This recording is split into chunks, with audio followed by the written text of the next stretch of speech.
अस्सलामु अलैकुम। जैसा कि हम लोग बात कर रहे थे पिछले लेक्चर में इलेक्ट्रोस्टैटिक्स में इलेक्ट्रिक डायपोल की। इलेक्ट्रिक डायपोल में हमने देखा था कि दो equal and opposite charges placed होते हैं किसी सेपरेशन पर। उसके बाद हमने इलेक्ट्रिक डायपोल के बारे में पढ़ा।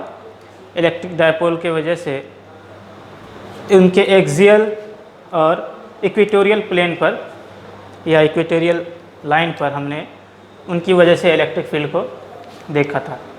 ठीक है, फिर उन पे बेस्ड कुछ क्वेश्चन किए थे, ठीक है ना, जो कि सिर्फ और सिर्फ उस टॉपिक को समझने के लिए था। उन सारे थ्योरीज पे बेस्ड क्वेश्चन जो हम लोग किसी एक लेक्चर में कंसीडर करेंगे। जैसे कि हमने L5 में जो है लेक्चर 1 से L1 से L4 तक जितने भी थ्योरीज थी उनके ऊपर बेस्ड क्वेश्चन किया था। ऐसे ही जब हमारा इलेक्ट्रिक फील्ड का कॉन्सेप्ट ख़त्म हो जाएगा, है ना, डिस्क्रीट चार्ज की वजह से जैसे हमने कर लिया, है ना, डायपोल की वजह से हमने इलेक्ट्रिक फील्ड को कैलकुलेट कर लिया।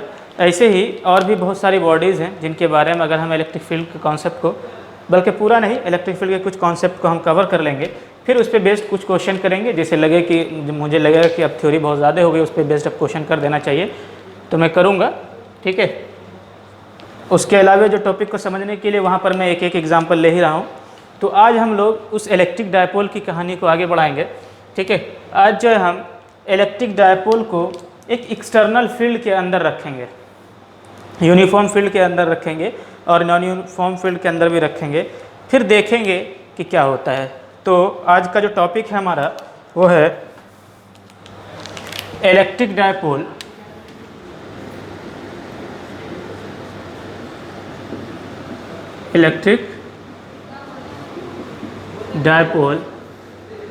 in uniform electric field, in uniform electric field.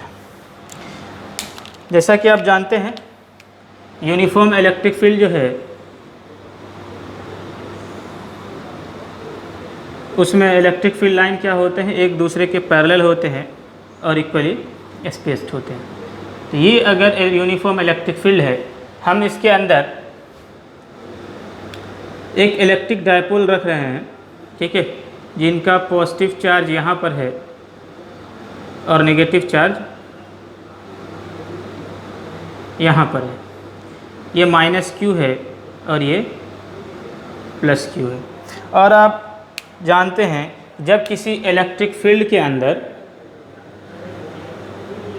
जब किसी इलेक्ट्रिक फील्ड के अंदर किसी चार्ज को हम पुट करते हैं, इलेक्ट्रिक फील्ड के अंदर जब हम किसी पॉजिटिव चार्ज को पुट करते हैं, जैसे +q है, तो ये पॉजिटिव चार्ज इलेक्ट्रिक फील्ड के अलोंग मूव करता है, इलेक्ट्रिक फील्ड के अलोंग मूव करता है। अगर यहाँ पर हम नेगेटिव चार्ज रखें तो इनके ऊपर जो फोर्स लगता है वो F होता है -QE, जो कि इलेक्ट्रिक फील्ड के अगेंस्ट मूव करता है। ठीक है, तो ऐसे ही यहाँ पर क्या है, दो चार्ज है। अच्छा, इसका सेंटर यहाँ पर है और ये जो है इलेक्ट्रिक फील्ड से थीटा एंगल बना रहा है। तो इस इलेक्ट्रिक डायपोल का जो डायपोल मूवमेंट है वो नेगेटिव चार्ज से पॉजिटिव चार्ज की तरफ होगा, नेगेटिव चार्ज से पॉजिटिव चार्ज की तरफ होगा। मतलब P की डायरेक्शन हमारी ये होगी। ठीक है, P की डायरेक्शन हमारी ये होगी और इलेक्ट्रिक फील्ड की डायरेक्शन हमारी ये है।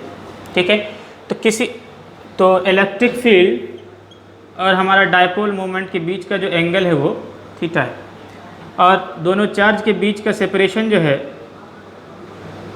वो 2a है और ये सेंटर C है, तो ये A और A हो जाएगा। ठीक है, तो ये देखें इस इलेक्ट्रिक डायपोल के ऊपर, इस फील्ड में इस इलेक्ट्रिक डायपोल के ऊपर इक्वल एंड अपोजिट फोर्स लगेगा। क्या, इस पॉजिटिव चार्ज जो है इस कॉन्सेप्ट के हिसाब से इलेक्ट्रिक फील्ड के अलोंग मूव करेगा, जो कि हो जाएगा QE। ठीक है, और ये जो है इलेक्ट्रिक फील्ड के अगेंस्ट मूव करेगा, जो कि हो जाएगा -QE। यहाँ पर जो F की वैल्यू है वो क्या है, माइनस QE। ठीक है, दोनों का मैग्नीट्यूड क्या है, सेम है। तो इसके ऊपर इक्वल एंड अपोजिट फोर्सेस लग रहे हैं किसी बॉडीज़ के ऊपर, है ना, इक्वल एंड अपोजिट फोर्सेस लग रहे हैं, और उन दोनों फोर्स के बीच कुछ परपेंडिकुलर डिस्टेंस है, कुछ परपेंडिकुलर डिस्टेंस है। ठीक है ना, अगर आप इस परपेंडिकुलर डिस्टेंस को देखना चाहें तो यहाँ से आप देख सकते हैं, ये एंगल अगर थीटा है तो ये एंगल भी क्या होगा, हमारा थीटा होगा पैरेलल लाइन से। तो ये एंगल क्या हो जाएगा हमारा, 90 माइनस थीटा हो जाएगा। ठीक है ना, क्या हो जाएगा, 90 माइनस थीटा हो जाएगा। तो या ऐसा कर ले, ये एंगल थीटा है तो ये एंगल कितना हो जाएगा, थीटा हो जाएगा। तो इस 2a का जो परपेंडिकुलर कंपोनेंट है वो हो जाएगा 2a साइन थीटा, क्योंकि ये 2a कॉस थीटा है तो ये 2a साइन थीटा होगा। तो ये वैल्यू कितनी है, 2a साइन थीटा। और हम जानते हैं कि जब किसी बॉडीज़ के ऊपर दो इक्वल एंड अपोजिट फोर्सेस लगते हैं, है ना, इक्वल एंड अपोजिट फोर्सेस लगते हैं, तो वो क्या होता है, मैग्नीट्यूड अगर बराबर हो तो इन दोनों के बीच क्या लगता है, टॉर्क। इन दोनों के बीच क्या लगता है, टॉर्क। ठीक है ना, और टॉर्क जो है, ये जो टॉर्क है वो इक्वल होता है आर एफ के, जहाँ पर आर क्या होता है, परपेंडिकुलर होता है। यहाँ पे क्या होता है, आर क्या होता है, परपेंडिकुलर होता है। ठीक है, तो यहाँ पर जो इलेक्ट्रिक डायपोल रखा हुआ है उस पर टोटल फोर्स तो ज़ीरो है, लेकिन उन दोनों फोर्स जो एक्ट कर रहे हैं इक्वल एंड अपोजिट, उनके बीच में कुछ सेपरेशन है, इसलिए यहाँ पर क्या लगेगा, इस इलेक्ट्रिक डायपोल के ऊपर टॉर्क लगेगा या कपल होगा, है ना। Two equal and opposite forces को हम क्या कहते थे, कपल कहते थे, है ना, किसी बॉडी के ऊपर जब लगता था। तो ठीक है, तो यहाँ पर क्या लग रहा है, टॉर्क, और उस टॉर्क की वैल्यू क्या है, उस टॉर्क की वैल्यू क्या है, 2a साइन थीटा, मतलब perpendicular distance, into f, f is QE, f is QE। ये इतना टॉर्क लग रहा है। ठीक है, लेकिन अगर आप ध्यान से देखें तो इस फिगर से आपको ये पता चलेगा कि ये जो हमारा P का डायरेक्शन था, मतलब डायपोल मूवमेंट का, और E का, ठीक है, अगर हम इनका क्रॉस प्रोडक्ट कर दें, मतलब P क्रॉस E कर दें, तो इनका रिजल्ट भी क्या आएगा, P into E sine theta. चूँकि दो वेक्टर A क्रॉस B हो तो उसका क्रॉस प्रोडक्ट का जो मैग्नीट्यूड होता है वो होता है AB साइन थीटा, और इसकी डायरेक्शन क्या होती है, परपेंडिकुलर टू AB। याद हो, अगर वेक्टर A ये है और वेक्टर B ये है, ठीक है, और इनके बीच का एंगल थीटा है, हम राइट हैंड पाम रूल के हिसाब से, ये वेक्टर के अंदर हमने पढ़ा होगा, आपने पढ़ा होगा 11th क्लास के अंदर, कि जब वेक्टर A को हम क्या रखते हैं, पाम के बेस पे रखते हैं, और जो सेकंड वेक्टर है उसकी तरफ हम, सॉरी, जो फर्स्ट वेक्टर है उस पर हम पाम के बेस को रखते हैं, जो सेकंड वेक्टर है उसके अलोंग हमारा पाम होना चाहिए। ठीक है, तो ये है, तो जो थंब की डायरेक्शन होगी वो हमारे A क्रॉस B की डायरेक्शन होगी, जो कि क्या आ रहा है, इस बोर्ड के प्लेन के बाहर आ रहा है। ठीक है ना, तो यहाँ पर ईटा कैप लिखते थे। ठीक है, तो यहाँ पर जैसे अगर ये XY प्लेन में है ये K कैप हो जाता। ठीक है, तो ऐसे ही यहाँ पर P क्रॉस E का, P क्रॉस E का, तो P ये है और E ये है, तो क्या हो रहा है यहाँ पर देखें, रिवर्स हो रहा है। पाम की तरफ हमारा सेकंड वेक्टर नहीं आ रहा है, तो हम इसको क्या कर देंगे, रिवर्स, मतलब जो P क्रॉस E की डायरेक्शन है इनसाइड द बोर्ड है, क्या है, इनसाइड द बोर्ड है। ठीक है, तो इन चीज़ों को अगर आप यहाँ से कंपेयर करें, चूँकि P तो हमारा क्या होता है 2AQ, है ना, और यहाँ पर भी है 2AQ, इसको रीअरेंज कर ले अगर आप, तो आपको मिल जाएगा 2AQ E and there is sine theta. ठीक है, तो हम इन चीज़ों को ऐसा लिख सकते हैं, torque equal to PE sine theta, that will give, तो यहाँ से टॉर्क की वैल्यू क्या आ जाएगी, P क्रॉस E। तो मतलब इलेक्ट्रिक डायपोल के ऊपर जो टॉर्क लग रहा है, ठीक है, इस केस में वो इनसाइड द प्लेन है और P क्रॉस E के बराबर है। तो डायरेक्शन तो हम हमेशा निकाल लेंगे। जैसे इस केस को अगर हम रिवर्स कर दें कि इलेक्ट्रिक फील्ड की डायरेक्शन अगर हमारी ऐसी होती, ठीक है, और इसमें कोई पॉजिटिव चार्ज और नेगेटिव चार्ज रखा हुआ होता, तो डायपोल मोमेंट की डायरेक्शन हमारी ये होती और इलेक्ट्रिक फील्ड का डायरेक्शन ये होता। तो यहाँ पर देखें हमारे इलेक्ट्रिक P की डायरेक्शन ये है और E की डायरेक्शन ये है, ठीक है, P की डायरेक्शन ये है और E की डायरेक्शन ये है। तो यहाँ से आप देख सकते हैं जो थीटा है वो ये है। तो राइट हैंड पाम रूल से फर्स्ट वेक्टर की तरफ पाम का बेस रखेंगे और सेकंड वेक्टर की तरफ E रखेंगे। तो P क्रॉस E यानी कि टॉर्क की डायरेक्शन जो है इस इलेक्ट्रिक डायपोल की वजह से आउटसाइड भी प्लेन हो जाएगा।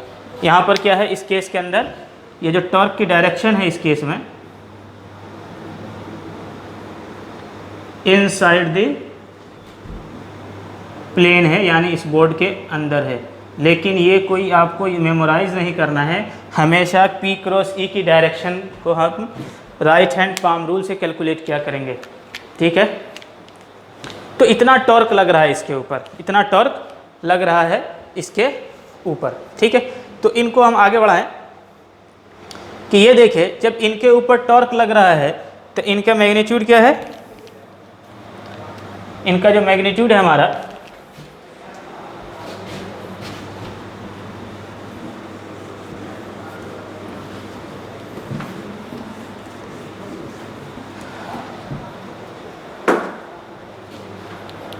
ठीक है, वो क्या है, टॉर्क बराबर हो जाएगा पी ई साइन थीटा, या इसी को ऐसे भी लिख सकते हैं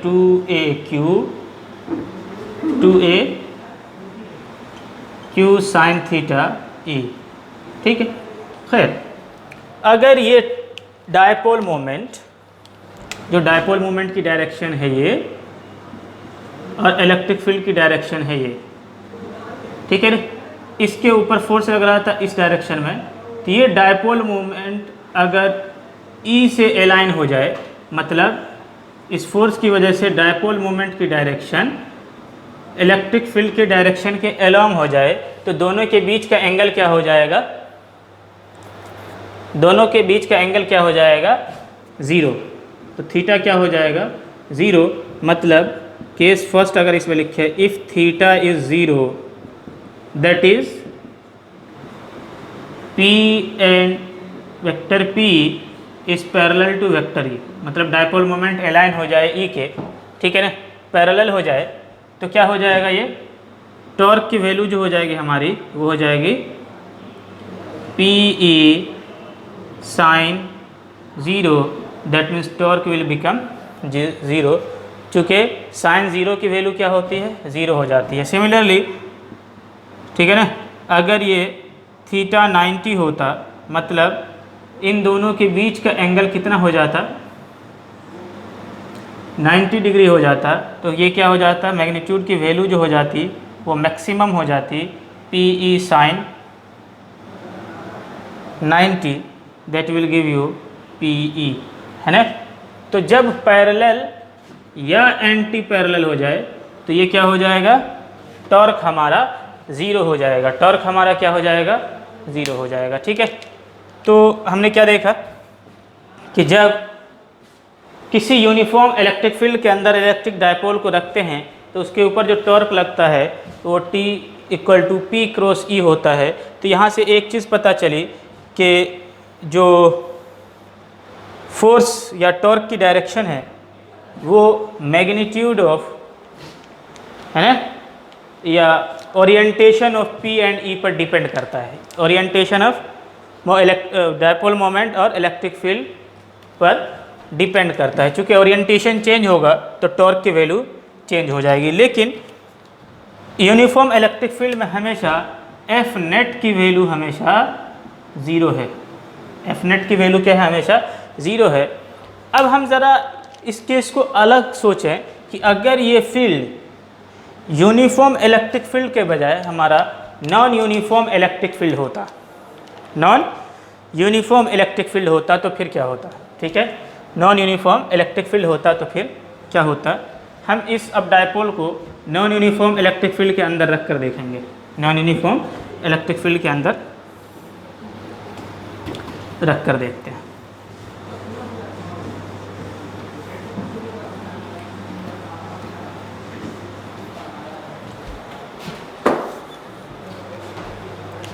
ठीक है, अगर ये फील्ड नॉन यूनिफॉर्म हो, सपोज कर ले ये है, ऐसी इलेक्ट्रिक फील्ड है हमारे पास, मतलब यहाँ पर देखें तो इलेक्ट्रिक फील्ड लाइन बहुत ही करीब करीब है और यहाँ पर इलेक्ट्रिक फील्ड लाइन बहुत ही दूर है, मतलब इस डायरेक्शन में intensity of electric field line या इंटेंसिटी ऑफ इलेक्ट्रिक फील्ड क्या है, ज़्यादा है, चूँकि इलेक्ट्रिक फील्ड लाइन करीब करीब है।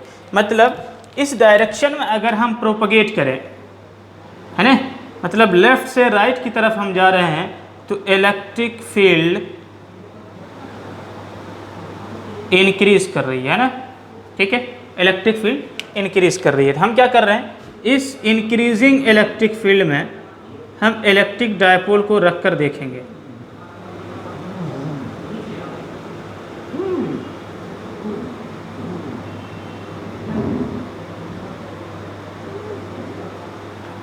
ठीक है, इस इंक्रीजिंग इलेक्ट्रिक फील्ड में हम इलेक्ट्रिक डायपोल को रख कर देखेंगे। सपोज कर ले ये माइनस क्यू है और ये प्लस क्यू है, तो इस इलेक्ट्रिक डायपोल पर जो इलेक्ट्रिक मोमेंट की डायपोल मोमेंट की डायरेक्शन है वो ये है, मतलब डायपोल मोमेंट की डायरेक्शन इंक्रीजिंग इलेक्ट्रिक फील्ड के एलोंग, इंक्रीजिंग इलेक्ट्रिक फील्ड के एलोंग है। मतलब इस पॉजिटिव क्यू के पास इलेक्ट्रिक फील्ड इंटेंसिटी ज़्यादा है और नेगेटिव क्यू के पास, चार्ज के पास इलेक्ट्रिक फील्ड इंटेंसिटी कम है। अब ये देखिए, चूँकि ये इलेक्ट्रिक फील्ड में रखा हुआ है तो इसके ऊपर फोर्स लग रहा होगा क्या, क्यू ई, और ये क्यू ई क्या होगा, इलेक्ट्रिक फील्ड के एलोंग होगा। चूँकि अभी हमने देखा था जब पॉजिटिव चार्ज को इलेक्ट्रिक फील्ड के अंदर रखते हैं तो वो इलेक्ट्रिक फील्ड के एलोंग मूव करता है, जो अभी हमने जस्ट रब किया यहाँ पर से, ठीक है। और इस नेगेटिव चार्ज के ऊपर जो फोर्स होगा वो माइनस क्यू होगा, ई होगा, जो कि इलेक्ट्रिक फील्ड के डायरेक्शन के अगेंस्ट होगा, ठीक है। अब चूँकि इलेक्ट्रिक फील्ड इंटेंसिटी इस जगह की और इस जगह की डिफरेंट है, तो ये जो ई है और ये ई डैश है, दोनों की मैग्नीट्यूड में क्या आ जाएगा, फ़र्क आ जाएगा। चूँकि इस डायरेक्शन में इलेक्ट्रिक फील्ड इंक्रीज कर रही है तो इस चार्ज पर जो फोर्स लग रहा है, एफ क्यू पर जो फोर्स क्यू पर लग रहा है वो ग्रेटर होगा एफ जो माइनस क्यू पर लग रहा है। तो मतलब होगा क्या, इसके ऊपर इलेक्ट्रिक फील्ड तो फोर्स क्या होगा, कुछ ना कुछ एक्ट कर रहा होगा, नेट फोर्स एक्ट कर रहा होगा। मतलब टोटल फोर्स एफ नेट जो है, जो कि इस केस में ज़ीरो था, वो अब ज़ीरो नहीं हो पाएगा, ठीक है। तो अब इसी चीज़ को अगर हम इंक्लाइन कर देते,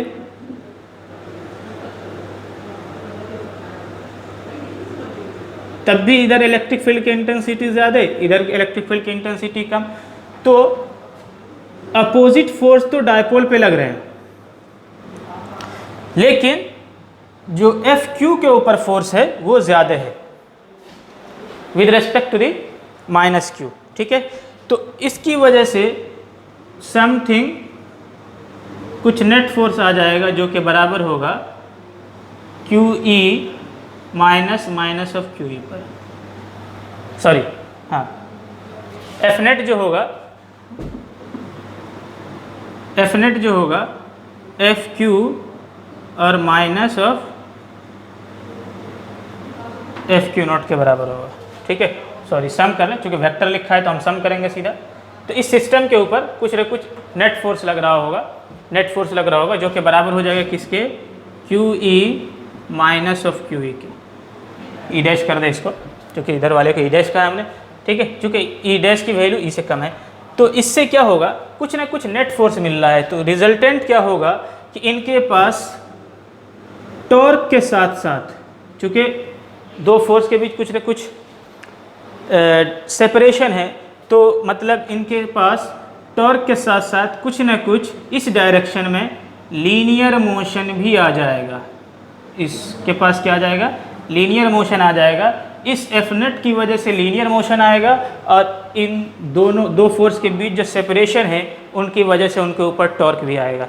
तो मतलब ये हुआ कि ये सिस्टम रोटेट करते हुए, रोटेट तो करेगा ही, ठीक है, और साथ साथ इनके पास कुछ लीनियर ट्रांसफॉर्मेशन भी होगा, ठीक है।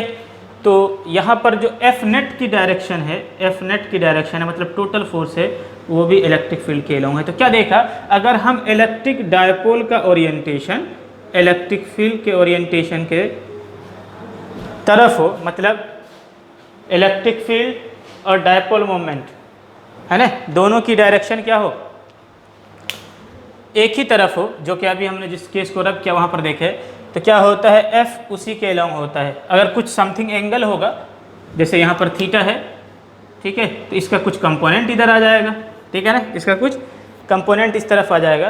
तो क्या देखें, इस P और E के ओरिएंटेशन पर एफ नेट क्या करता है, डिपेंड करता है डायपोल के ऊपर कितना फोर्स लगेगा, है ना, वो इस orientation of dipole moment and electric field पे डिपेंड करता है। अगर इस केस को हम रिवर्स कर दें, इस केस को हम क्या कर दें, रिवर्स कर दें,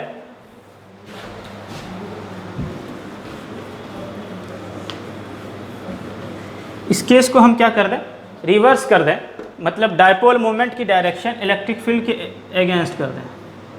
यह है इंक्रीजिंग इलेक्ट्रिक फील्ड की direction, electric field increasing direction में है, ठीक है, और इस पर जो हम डायपोल रख दें समथिंग, उसको रिवर्स कर दें, ताकि डायपोल मोमेंट की डायरेक्शन ये आए, तो मतलब प्लस क्यू को इस तरफ रख दें और माइनस क्यू को इस तरफ रख दें, ठीक है, या समथिंग इस तरह से इंक्लाइन कर दें, प्लस क्यू यहाँ रख दें, माइनस क्यू यहाँ रख दें, ठीक है,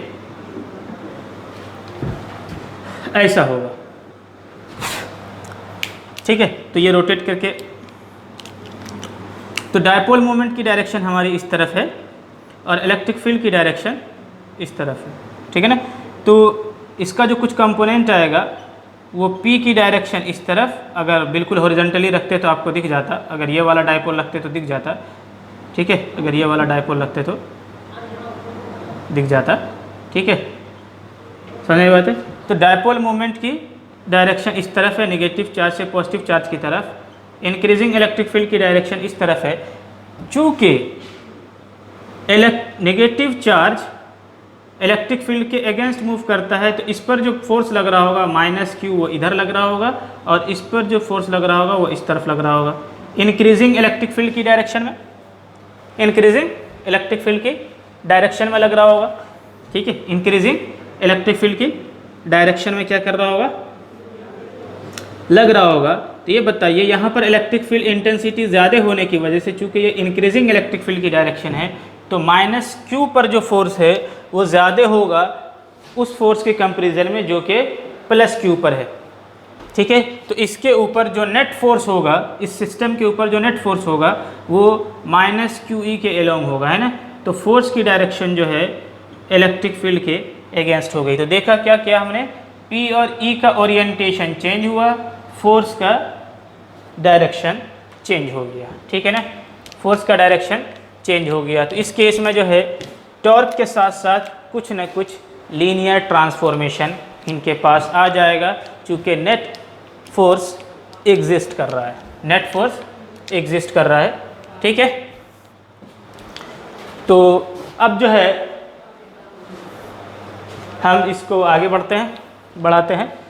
इलेक्ट्रिक डायपोल में इलेक्ट्रिक फील्ड तक ही अभी हम कैलकुलेट कर सकते हैं, चूँकि अभी हमने इलेक्ट्रिक पोटेंशियल के बारे में पढ़ा नहीं है, तो हम लोग वो जो है हम पहले ये सोच रहे हैं कि मतलब जितना भी इलेक्ट्रिक फील्ड का टॉपिक हो उसे कवर कर दें, ठीक है।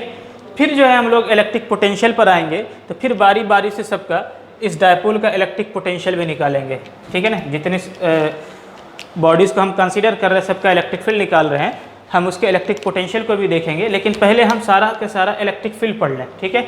तो इनके बाद जो है इलेक्ट्रिक फील्ड पढ़ने के बाद जो है कुछ बॉडीज़ का इलेक्ट्रिक फील्ड पढ़ेंगे, फिर हम गॉसेस लॉ के बारे में पढ़ेंगे।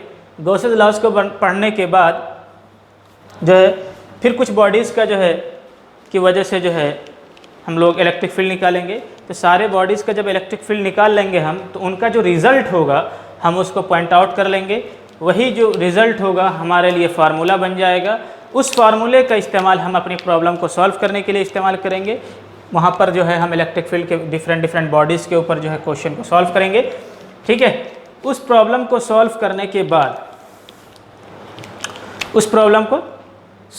के बाद जो है हम लोग इलेक्ट्रिक पोटेंशियल के बारे में पढ़ेंगे।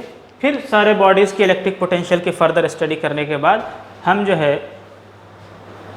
इस चैप्टर की कहानी को आगे बढ़ाएंगे। फिर जो है आगे कैपेसिटर है, बहुत सारी चीज़ें हैं। खैर इतनी बात आगे की बातें हम नहीं करते अभी, लेकिन हम पहले सारा इलेक्ट्रिक फील्ड पढ़ लेंगे, चाहे उसके लिए हमें फिर पहले गॉसेस लॉ क्यों ना पढ़ना पड़े इलेक्ट्रिक पोटेंशियल से। ठीक है, तो अभी हम लोग जो है इलेक्ट्रिक डायपोल में यहीं तक रखते हैं। Electric potential due to electric dipole जो है वो हम जब इलेक्ट्रिक पोटेंशियल की स्टडी करेंगे तब वहाँ पर हम फिर से इन्हें देखेंगे। ठीक है, तो आगे बढ़ते हैं हम लोग।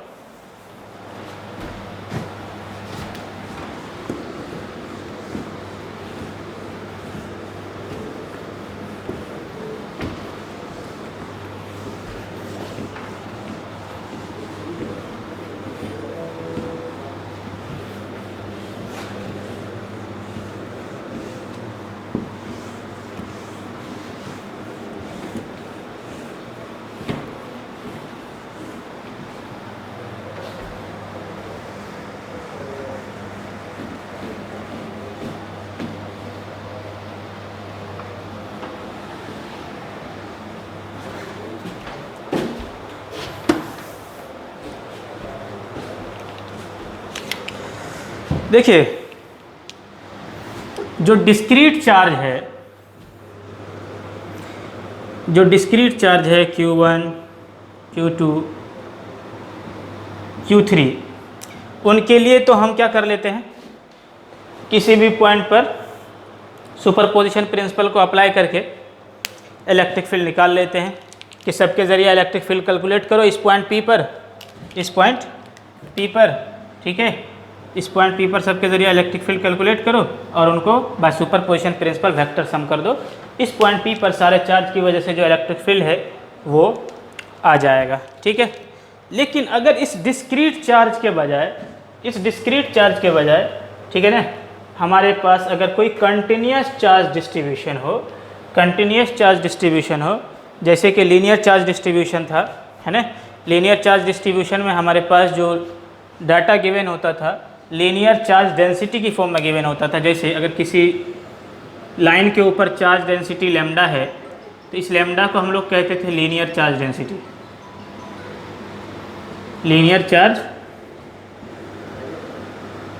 डेंसिटी, जो कि डिफाइन होता था ऐसे, है ना। अगर Q किसी डेल्टा L लेंथ पर डेल्टा Q चार्ज है तो लीनियर चार्ज डेंसिटी होती थी delta Q by delta L। ठीक है, सिमिलरली किसी सरफेस के ऊपर अगर चार्ज डिस्ट्रीब्यूटेड होता था तो किसी छोटे से सरफेस एरिया डेल्टा S में अगर डेल्टा Q चार्ज होता था तो हम सरफेस चार्ज डेंसिटी डिफाइन करते थे delta Q by delta S। ठीक है, ऐसे ही ये चार्ज डेंसिटी, ये जो चार्ज का डिस्ट्रीब्यूशन है किसी वॉल्यूम के अंदर होता था, है, तो इस छोटे से वॉल्यूम डेल्टा V के अंदर अगर चार्ज डेल्टा Q है तो इस वॉल्यूम चार्ज डेंसिटी को हम लोग डिफाइन करते थे delta Q by delta V।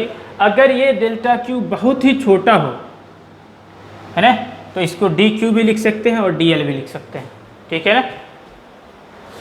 खैर, तो अब ये बताइए कि क्या हम इस लाइन चार्ज की वजह से इलेक्ट्रिक फील्ड कैलकुलेट कर सकते हैं? बिल्कुल कैलकुलेट कर सकते हैं। क्या करेंगे, अगर हम कि ये जो छोटा सा चार्ज है इस डेल्टा क्यू को हम लिख सकते हैं क्या, लैम्डा टाइम्स डेल्टा एल। इस डेल्टा क्यू को क्या लिख सकते हैं, सरफेस चार्ज डेंसिटी अगर तो सिग्मा टाइम डेल्टा एस, ठीक है। और यहाँ पर वॉल्यूम चार्ज डेंसिटी में इसको लिख सकते हैं डेल्टा क्यू बराबर रो टाइम्स डेल्टा वी, ठीक है। और अब इस छोटे से एलिमेंट की वजह से, जैसे यहाँ पर अगर ये लाइन चार्ज डेंसिटी अगर होता है ना, लीनियर चार्ज डेंसिटी होता, तो इस डेल्टा क्यू की वजह से भले ही इस पूरे कंटिन्यूस चार्ज डिस्ट्रीब्यूशन के लिए हम कूलम्ब्स लॉ को ना लगा पाएँ, लेकिन सिर्फ और सिर्फ इस छोटे से एलिमेंट की वजह से जो इलेक्ट्रिक फील्ड है किसी डिस्टेंस r पर, है ना, उसे हम कूलम्ब्स लॉ से कैलकुलेट कर सकते हैं। चूँकि ये जो छोटा सा चार्ज है वो पॉइंट चार्ज है, तो इसकी वजह से जो इलेक्ट्रिक फील्ड होगा, चूँकि ये छोटे से एलिमेंट की वजह से है, तो मैं उसे कह रहा हूँ डेल्टा ई, डेल्टा ई। तो अब क्या कर देंगे हम, तो ये डेल्टा ई की जो वैल्यू होगी क्या हो जाएगी, 1/4 पाई एप्सिलॉन नॉट, है ना, delta q over r square, ठीक है। अब ऐसे ऐसे छोटे छोटे छोटे छोटे एलिमेंट ले लें हम, तो सबको क्या कर देंगे, सम कर देंगे, लेकिन सबका आर क्या होता रहेगा, चेंज होता रहेगा। तो हम क्या कर देंगे, इसको डेल्टा ई का समेशन कर देंगे, तो ये क्या दे देगा, E that will give you E 1/4 pi epsilon naught को के ही रखें, अगर के ही रखें आसानी के लिए, तो क्या हो जाएगा, k time summation all delta q over r square, ठीक है। अब अगर ये जो डेल्टा क्यू है बहुत ही क्या हो जाए, छोटा हो जाए और बिल्कुल कंटिन्यूस हो जाए, है ना, बहुत ही छोटा हो जाए और कंटिन्यूस हो जाए, तो इस समेशन को हम लोग इंटीग्रेशन में कन्वर्ट कर सकते हैं, ठीक है। मतलब डेल्टा क्यू बहुत ही छोटा हो जाए तो हम इसे क्या लिख सकते हैं, डी क्यू, जैसे अभी मैं यहाँ पर कह भी रहा था कि बहुत छोटा हो जाएगा तो इसको हम क्या लिख देंगे, d q is equal to lambda times d l. ऐसे ये बहुत छोटा हो जाएगा तो इसको लिख सकते हैं d q is equal to sigma time d s. बहुत छोटे से सरफेस एरिया के में छोटा सा चार्ज होगा और वो कंटिन्यूस है तब, है ना, d q is equal to lambda times d v. तो यहाँ से क्या पता चला कि हम इस समेशन को इंटीग्रेशन में कन्वर्ट कर सकते हैं, तो इसकी वजह से जो इलेक्ट्रिक फील्ड हो जाएगा वो क्या हो जाएगा, k times d q over r square, and d q is nothing बल्कि क्या है, k times lambda d l over r square, ठीक है, lambda d l over r square. Similarly ये लीनियर चार्ज डेंसिटी था, सरफेस चार्ज डेंसिटी को भी हम इसी तरह लिख सकते हैं, क्या टाइम्स इलेक्ट्रिक फील्ड निकाल सकते हैं क्या, k times sigma d s over r square. Similarly volume charge density निकाल सकते हैं, k times rho d v over r square. तो इस तरह से हम क्या कर सकते हैं, एक कंटिन्यूस चार्ज के ऊपर एलिमेंट कंसीडर करके, एलिमेंट को कंसीडर करके हम क्या कर सकते हैं, उस पूरे बॉडीज़ की वजह से जो टोटल इलेक्ट्रिक फील्ड है ना, उस पर हम उसे हम इंटीग्रेशन करके इलेक्ट्रिक फील्ड कैलकुलेट कर सकते हैं, इलेक्ट्रिक फील्ड क्या कर सकते हैं, कैलकुलेट कर सकते हैं, ठीक है। तो इस कॉन्सेप्ट पे बेस्ड हम लोग जो है ना, एक जनरल लाइन चार्ज के ऊपर, है ना, किसी रॉड के ऊपर जिसकी लेंथ L है और उसकी चार्ज डेंसिटी जो है, लीनियर चार्ज डेंसिटी लैम्डा है, उसकी वजह से, है ना, किसी r डिस्टेंस पर इलेक्ट्रिक फील्ड कैलकुलेट करेंगे और उनका जो रिज़ल्ट आएगा वो बहुत ही वेल नोन रिज़ल्ट है, उसे आपको याद रखना है, ख़ास करके नीट वालों के लिए तो वो तो फार्मूला बेस्ड है, ठीक है। उस रिज़ल्ट को याद रखना है, ठीक है, ताकि उस प्रॉब्लम को आप सॉल्व कर पाएँ, उस पर बेस्ड जो भी प्रॉब्लम हो। और जो IIT या JEE एडवांस वाले हैं, JEE मेन और JEE एडवांस वाले हैं, उनको जो है उनका डेरिवेशन भी ढंग से देखना होगा, इसलिए क्योंकि ख़ास करके JEE एडवांस के अंदर जो क्वेश्चन होते हैं वो कंसेप्चुअल बेस्ड होते हैं, तो उनसे आपको ये अप्लाई करना आएगा कि हम जो है इस तरह की प्रॉब्लम को कैसे सॉल्व कर सकते हैं, किस तरह से एलिमेंट कंसीडर करना है, ठीक है। हाँ, जो नीट वाले हैं उनको बोर्ड के अंदर काम आ सकता है, अगर किसी बोर्ड के अंदर जो इस तरह की प्रॉब्लम दे दिया, चूँकि वहाँ पर ड्राइव करना होता है हमें, ठीक है। तो इस कॉन्सेप्ट पे बेस्ड जो है हम लोग एक प्रॉब्लम सॉल्व करते हैं, बल्कि प्रॉब्लम के साथ साथ उनका जो रिज़ल्ट है वो भी क्या है, एक वेल नोन रिज़ल्ट है।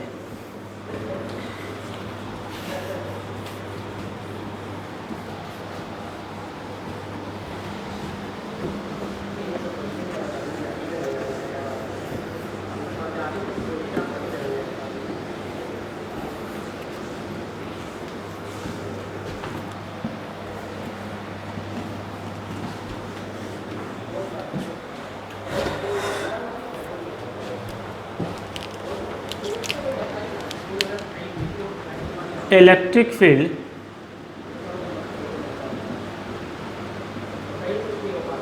Due to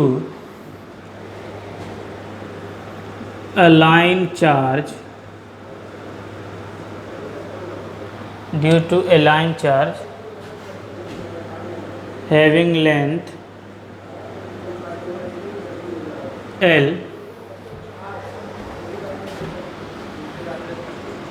at a distance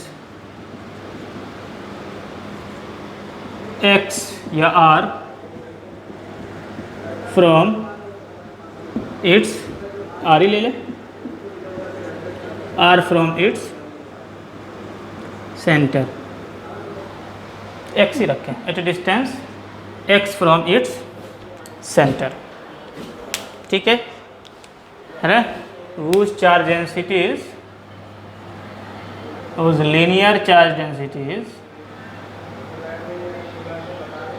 whose linear charge densities lambda, ठीक है। तो ज़रा देखें, हमारे पास जो है एक रॉड है, इस रॉड के ऊपर जो चार्ज डेंसिटी है वो लैम्डा है, और इसकी लेंथ जो है वो एल है, मतलब फाइनाइट लेंथ है इसकी। इससे x डिस्टेंस जो कि इस रॉड से परपेंडिकुलर है, इस रॉड से परपेंडिकुलर डिस्टेंस x पर, एट ए परपेंडिकुलर डिस्टेंस x, है ना, फ्रॉम इट सेंटर नहीं, फ्रॉम इट, ठीक है। सेंटर का कॉन्सेप्ट इसी से आ जाएगा, पहले हम जनरलाइज केस को सॉल्व करें, फ्रॉम इट, है ना, ठीक है। तो अब ये बताएं, अगर इस को हम ओरिजिन मान लें तो ये होगा हमारा x एक्सिस, ये ओरिजिन, ये y एक्सिस, ठीक है। तो अगर इससे y डिस्टेंस पर हम कोई एलिमेंट dy ले लें, क्या ले लें, dy ले लें, तो इस dy एलिमेंट पर जो चार्ज होगा हमारा dq, वो किसके बराबर होगा, लैम्डा टाइम्स dy के, चूँकि dq बाई dy लैम्डा के बराबर होगा, तो किसके बराबर होगा, लैम्डा टाइम्स dy की। एक बात तो याद रखनी है, ठीक है। अब क्या करना है, इसकी वजह से, इस एलिमेंट की वजह से इस पॉइंट P पर जो इलेक्ट्रिक फील्ड होगा हम उसे कैलकुलेट करेंगे। अच्छा, एक चीज़ और, इसका जो इस पॉइंट से दोनों एंड की जो एंगल है, एक नीचे वाला एंगल है अल्फ़ा और ये वाला एंगल है यहाँ से यहाँ तक बीटा, ठीक है, यहाँ से यहाँ तक है बीटा, और ये जो एलिमेंट का एंगल है उसे हम कह रहे हैं थीटा, उसे हम क्या कह रहे हैं, थीटा। तो इस इलेक्ट्रिक फील्ड, एलिमेंट की वजह से जो इलेक्ट्रिक फील्ड होगा हम उसे क्या कह सकते हैं, DE, ठीक है, उसे हम क्या कह सकते हैं, DE, ये हॉरिजॉन्टल लाइन है, ठीक है, DE। तो अब यहाँ से ध्यान से देख सकते हैं कि इसका जो दो कंपोनेंट होगा, एक तो x के अलोंग होगा DEX, और एक नीचे की तरफ एक आ रहा है क्या, DEY, ठीक है। अगर हम इन दोनों कंपोनेंट को इंडिविजुअली सॉल्व कर लें, इन दोनों कंपोनेंट को इंडिविजुअली क्या कर लें, सॉल्व कर लें, ठीक है, तो फिर हम क्या करेंगे, इसका रिजल्टेंट निकाल सकते हैं, r equal to under root EX का स्क्वायर प्लस EY का स्क्वायर से। खैर,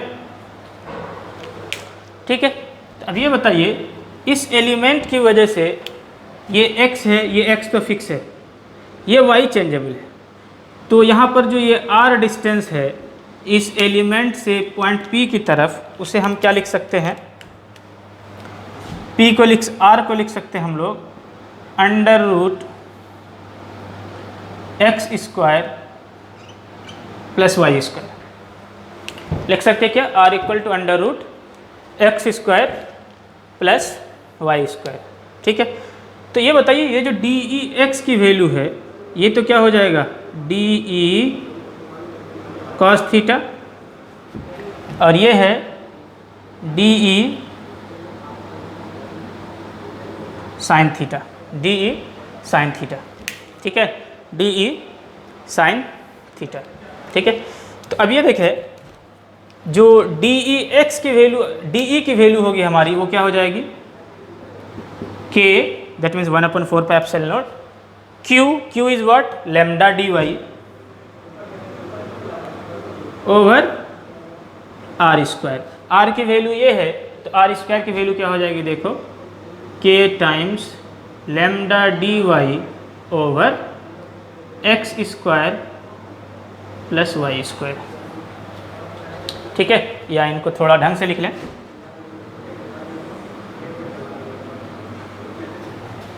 ठीक है, आर का स्क्वायर ऐसे भी लिख सकते हैं, ऐसे भी लिख सकते हैं।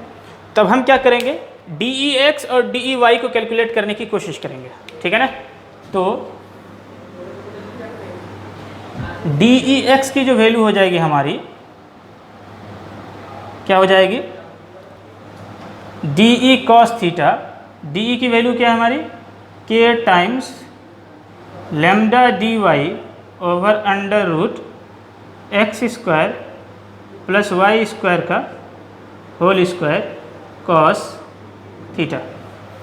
इस वाले ट्रायंगल को कंसीडर करें हम, ओ, इसको ए कह दें, अगर ओ ए पी को, जो ट्रायंगल ओ ए पी है उसको अगर हम कंसीडर करें,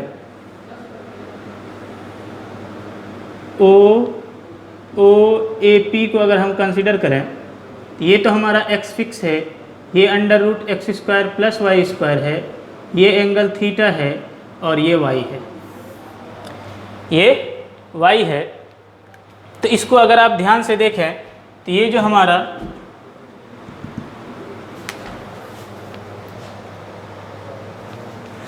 टेन थीटा की वैल्यू है वो y बाय एक्स के बराबर है। तो यहाँ से हम क्या लिख सकते हैं, y is equal to x tan theta, x tan theta.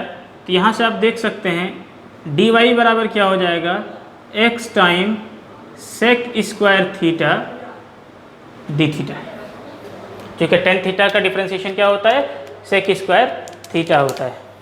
ठीक है। तो d y by d theta की वैल्यू हो जाएगी x sec square theta, that means d y equal to x sec square theta D theta. ठीक है। तो मतलब इस डी वाई को हम इससे रिप्लेस कर सकते हैं। एक चीज़ और एक चीज़ और इसी ट्रायंगल से निकाल सकते हैं कि sine theta, sorry cos theta बराबर हो जाएगा x upon under root x square plus Y square. ठीक है। यहाँ से क्या पता चला कि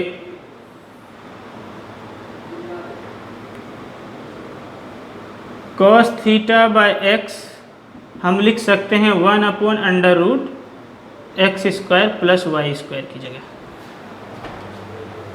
ठीक है। तो इससे क्या पता चला कि cos square theta by x square लिख सकते हैं हम लोग 1 upon x square plus Y square के होल स्क्वायर की जगह। ठीक है। इन सारे चीज़ों को इस इक्वेशन के अंदर आप सब्स्टिट्यूट कर दें। ठीक है। तो देखिए क्या हो जाएगा, डी ई एक्स क्या हो जाएगा, k times lambda, D y को हम लिख सकते हैं x time sec square theta, इस कॉस थीटा को भी इधर कर ले, into d theta, sec square theta D theta d y की जगह लिखा, कॉस थीटा को हमने इधर रख दिया, और 1 upon under root x square plus Y square को क्या लिख सकते हैं, into cos square theta over x square. ठीक है, अगर आपको याद हो तो sec theta into cos theta हमेशा 1 होता है, तो sec square theta into cos square theta तो 1 हो जाएगा, और इस x से x कैंसिल हो जाएगा, तो डी ई एक्स की जो वैल्यू हो जाएगी वो हो जाएगी k times lambda cos theta D theta over x। तो इस एलिमेंट की वैल्यू ये हो जाएगी। अगर हम इसे इंटीग्रेट कर दें, तो अगर आप इंटीग्रेशन करेंगे तो इस पूरे लाइन की वजह से जो चार्ज इलेक्ट्रिक फील्ड होगा पॉइंट P पर वो हम कैलकुलेट कर लेंगे। लेकिन हमें उसके लिए क्या चाहिए, एलिमेंट। तो अब देखें थीटा यहाँ से लेकर यहाँ तक इंक्रीज कर सकता है। ठीक है, अब चूँकि हम हमेशा एंटी क्लॉकवाइज में मेजर करते हैं, तो ये जो अल्फ़ा है हमारा ये x से क्लॉकवाइज डायरेक्शन में है, तो थीटा जो है बेसिकली हमारा चेंज करेगा माइनस अल्फ़ा टू बीटा। चूँकि यहाँ से यहाँ तक आने के लिए तो माइनस अल्फ़ा, ये अल्फ़ा था इधर से, तो इधर से माइनस अल्फ़ा से 0 पर आएगा, फिर यहाँ से बीटा पर। ठीक है, चूँकि इसके हमने इस डायरेक्शन को अल्फ़ा ले लिया है यहाँ पर, तो माइनस अल्फ़ा से बीटा की तक मूव करेगा। ठीक है, तो इस चीज़ों को हम क्या कर देते हैं, इंटीग्रेट। इससे हमारी वैल्यू आ जाएगी ई एक्स की, तो ई एक्स इक्वल टू हो जाएगा integration D E X, that is minus alpha से beta k times lambda cos theta D theta over x square. और कॉस थीटा डी थीटा ये दोनों तो है कांस्टेंट, तो ये हो जाएगा क्या, इसको जो है यहाँ पर तो स्पेस है नहीं, तो इन चीज़ों को मैं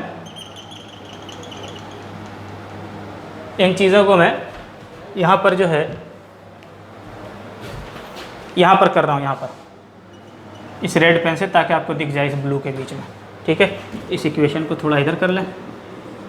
ठीक है, तो इसको जब हम इंटीग्रेशन करेंगे तो क्या हो जाएगा, E X equal to minus K times lambda X minus alpha से beta X cos theta D theta. और कॉस का इंटीग्रेशन क्या होता है, साइन थीटा, तो यहाँ से क्या हो जाएगा k times lambda X sine theta, limit हो जाएगा माइनस अल्फ़ा से बीटा। तो जब आप इसको रखेंगे तो ये हो जाएगा k टाइम्स ई एक्स की वैल्यू हो जाएगी k टाइम्स लेमडा एक्स, ये हो जाएगा sine beta minus sine minus alpha, और साइन माइनस थीटा जो है ये याद कर लें आप लोग, साइन ऑफ माइनस थीटा जो है माइनस साइन थीटा के बराबर होता है। तो इस रिज़ल्ट से आप माइनस इधर आएगा तो ये क्या हो जाएगा plus, that means it will give you E X equal to के times lambda X sine beta, या ये आ जाएगा क्या plus sine alpha, sine beta plus sine alpha, sine beta plus sine alpha. तो उसको हम ऐसे भी लिख सकते हैं sine alpha plus sine beta as you wish, या sine beta plus sine alpha लिख के, चूँकि एडिशन में कोई फ़र्क नहीं पड़ता है। ठीक है, अब चूँकि अक्सर बुक के अंदर k की वैल्यू 1/4 पाई एप्सिलॉन नॉट रखा है, तो ये रिज़ल्ट आपको ऐसा भी दिख सकता है बुक के अंदर, ई एक्स की वैल्यू जो हो जाएगी क्या हो जाएगी 1 lambda upon 4 pi epsilon naught X sine alpha plus sine beta. तो ये जो रिज़ल्ट है आपका, ये याद रखना है। ठीक है ना, कि अगर हमारे पास कोई लेंथ L की रॉड है, लेंथ L की रॉड है, इसके किसी पॉइंट पर से परपेंडिकुलर डिस्टेंस x पर हमें इलेक्ट्रिक फील्ड कैलकुलेट करना है, सच दैट कि नीचे का एंगल अल्फ़ा है और ऊपर का एंगल बीटा है उसके एंड का। तो इस पॉइंट पर जो x कंपोनेंट होगा इसकी वजह, इस रॉड की वजह से फील्ड का, वो ये होगा lambda upon 4 pi epsilon naught X sine alpha plus sine beta. तो ये रिज़ल्ट जो है आप नोट डाउन कर लें, मैं इसको ऊपर लिख दे रहा हूँ। E X electric field X axis के लिए क्या हो जाएगा, के लेमडा लिखे या 1/4 lambda upon 4 pi epsilon naught लिखे, lambda upon 4 pi epsilon naught X sine alpha plus sine beta. ये हमारा सिर्फ और सिर्फ एक्स कंपोनेंट का रिजल्ट है। अब ज़रा इनके वाई कंपोनेंट को कैलकुलेट करके देखते हैं। इनके वाई कंपोनेंट को कैलकुलेट करके देखते हैं। ये जो रिजल्ट है इसे हमें फिर से यूज़ करना है, तो इसे मैं रब नहीं करूँगा।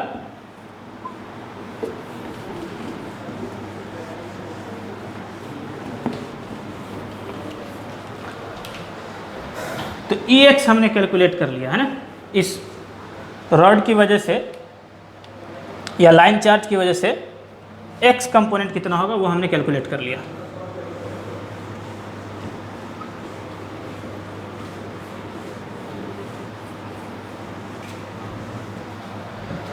ठीक है, तो देखते हैं इनको। अच्छा, हमने डी अभी यहाँ पर कैलकुलेट किया था,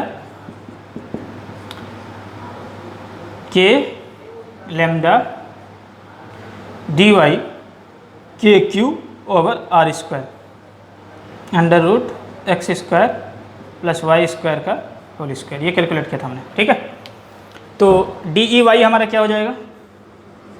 D E Y will be D E sine theta, that means K lambda D Y over under root x square plus Y square का whole square into sine theta.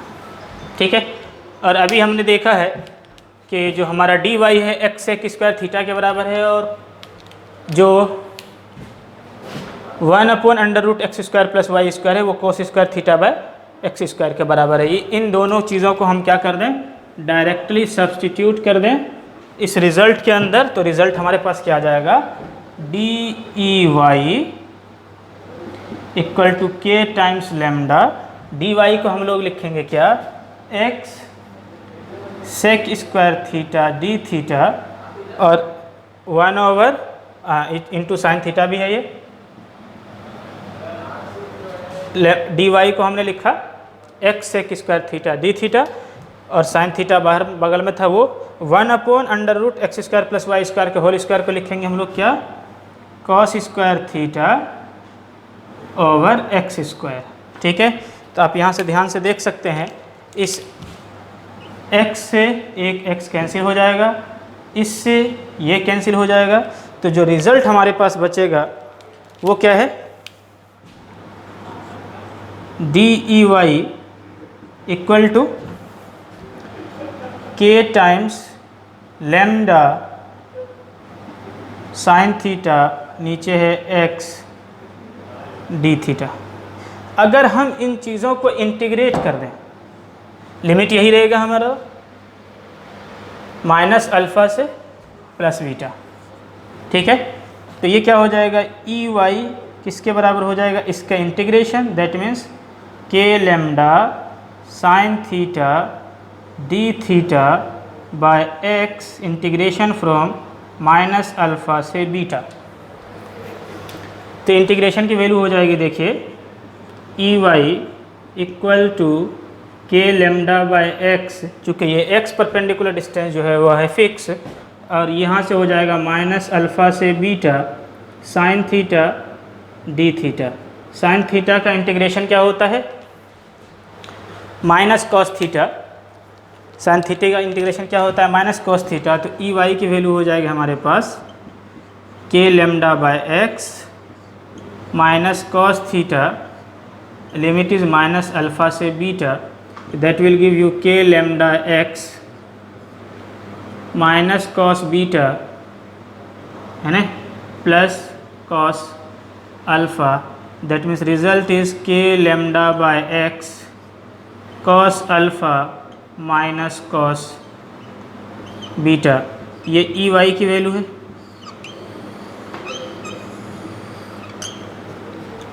ये ई वाई की value है। तो इसी को अगर book के अंदर देखेंगे तो k की जगह अगर 1/4 पाई एप्सिलॉन नॉट लिख दे, तो यहाँ से हमारे पास ई वाई की जो वैल्यू आ जाएगी 1 लेमडा अपॉन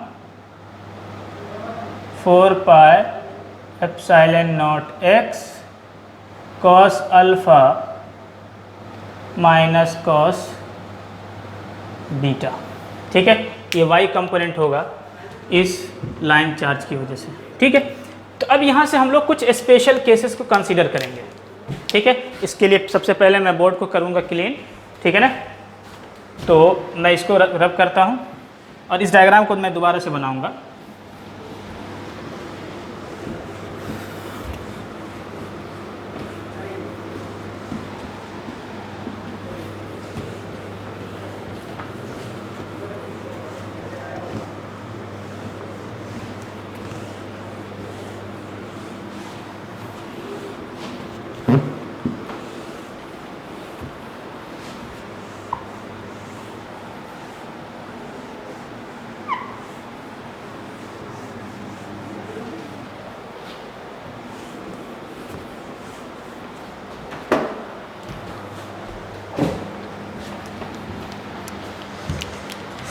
जो रॉड था हमारे पास, इसके किसी पॉइंट से x डिस्टेंस पर हमने इलेक्ट्रिक फील्ड कैलकुलेट किया था। इसके ऊपर वाले एंड का एंगल बीटा था इस पॉइंट से, और नीचे वाले एंगल का एंड का एंगल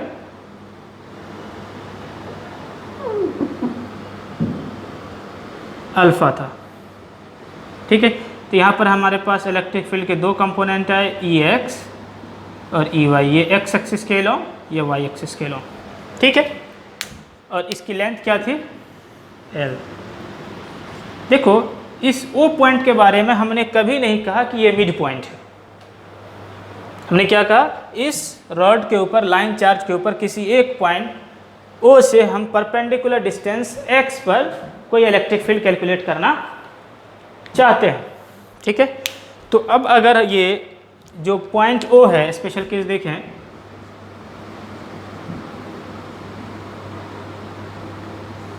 ठीक है, first if O is mid point. ठीक है, अगर ओ मिड पॉइंट है तो इसका मतलब ये ट्रायंगल जो है आइसोसेलेस ट्रायंगल हो जाएगी। ठीक है, और ये अल्फ़ा बीटा के बराबर हो जाएगा। तो या तो इसको ऐसा कहें, if O is mid point, है ना, और अल्फ़ा इक्वल टू बीटा। कोई एक बात बोले, ये बोले तो भी ये सही है, या ये बोले तो भी ये सही है। तो अल्फ़ा किसके बराबर हो जाएगा, बीटा के बराबर। तो इस स्पेशल केस को हम यहाँ पर रख दें तो देखिए रिजल्ट क्या आता है। तो ये हो जाएगा, ये भी हो जाएगा साइन अल्फ़ा, ये भी हो जाएगा साइन अल्फ़ा। ठीक है, तो दोनों जुड़ करके क्या हो जाएगा, 2 साइन अल्फ़ा। तो हमारे पास जो ई एक्स की वैल्यू हो जाएगी, ई एक्स की वैल्यू हो जाएगी lambda upon 4 pi epsilon naught x, 2 sine alpha, 2 से 2 4 cancel, that will give u lambda upon 2 pi epsilon naught x. तो याद रखना है कि अगर ये मिड पॉइंट है तो एक्स कंपोनेंट जो है इस लाइन की वजह से वो हो जाएगा लेमडा अपॉन 2 पाई एप्सिलॉन नॉट एक्स, है ना। ठीक है, अब ज़रा इनके वाई कंपोनेंट को देखें। चूँकि अल्फ़ा बीटा के बराबर हो गया है तो cos alpha minus cos alpha that will give you 0। तो ई वाई की वैल्यू हो जाएगी 0, है ना, and e Y will become 0। That means अगर ये मिड पॉइंट होगा तो इनका कोई भी y कंपोनेंट नहीं होगा, सिर्फ और सिर्फ x कंपोनेंट होगा।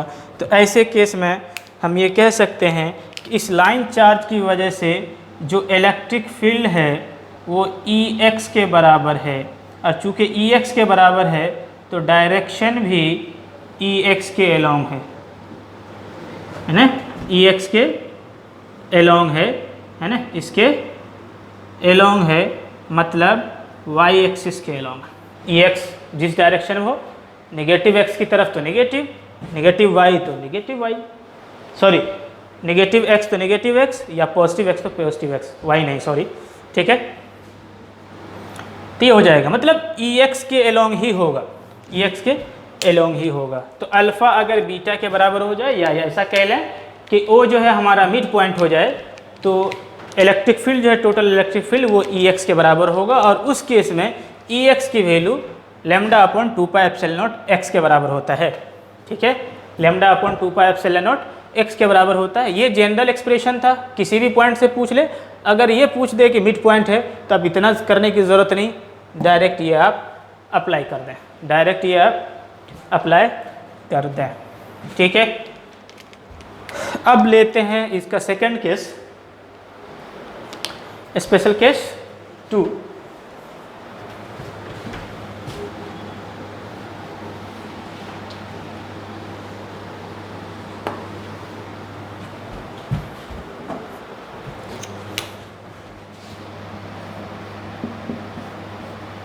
If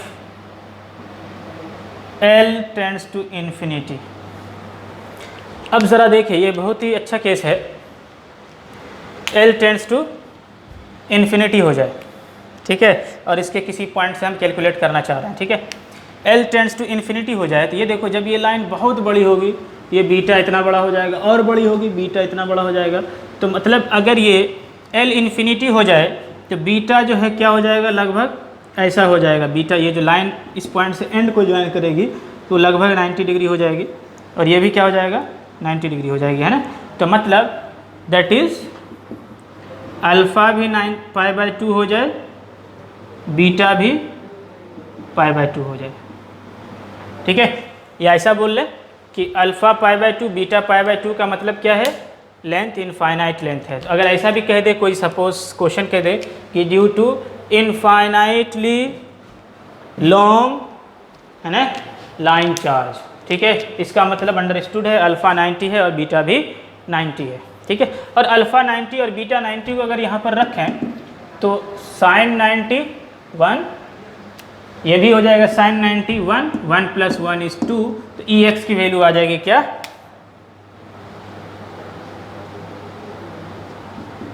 lambda upon 2π ε0 x। हाँ, ठीक है, यहाँ पर मैंने एक चीज़ छोड़ दिया, ये साइन अल्फ़ा छोड़ दिया यहाँ पे मैंने, lambda upon 2π ε0 x sine alpha.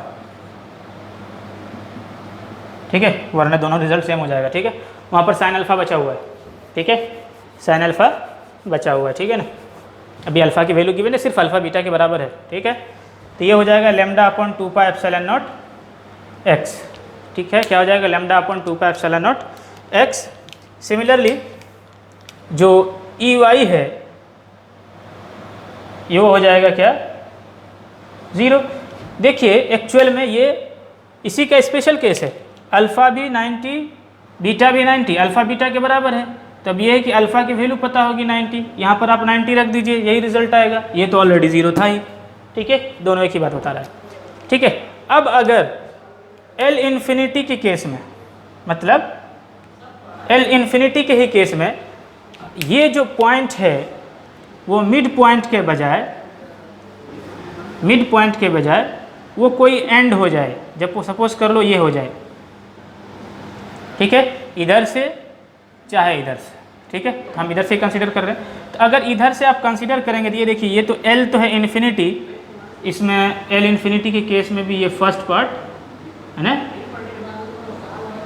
ना, जब क्या हो L किसी, ये जो हमारा O है कोई भी पॉइंट हो, और इस L इन्फिनिटी के केस में जब जो हमारा पॉइंट O है, point O is at the end, ये हो जाए पॉइंट O हमारा।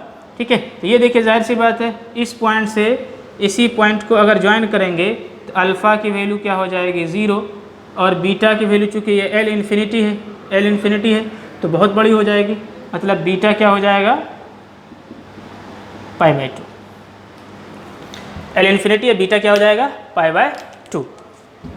ठीक है, ऐसा हो जाएगा। तो इस केस में देखिए क्या होता है, इस केस में क्या होता है, देखिए ई एक्स की जो वैल्यू है, अगर हमें electric field line due to a infinite length of y line, due to infinite length line charge, अगर हमें किसी एंड पॉइंट से किसी r डिस्टेंस पर या x डिस्टेंस पर हमें इलेक्ट्रिक फील्ड कैलकुलेट करना है, तो बीटा 90 हो जाएगा, अल्फ़ा 0 हो जाएगा। तो अल्फ़ा 0 रख दे, sine 0 is 0 and sine 90 is 1। तो ई एक्स की वैल्यू हो जाएगी lambda upon 4 pi epsilon naught x.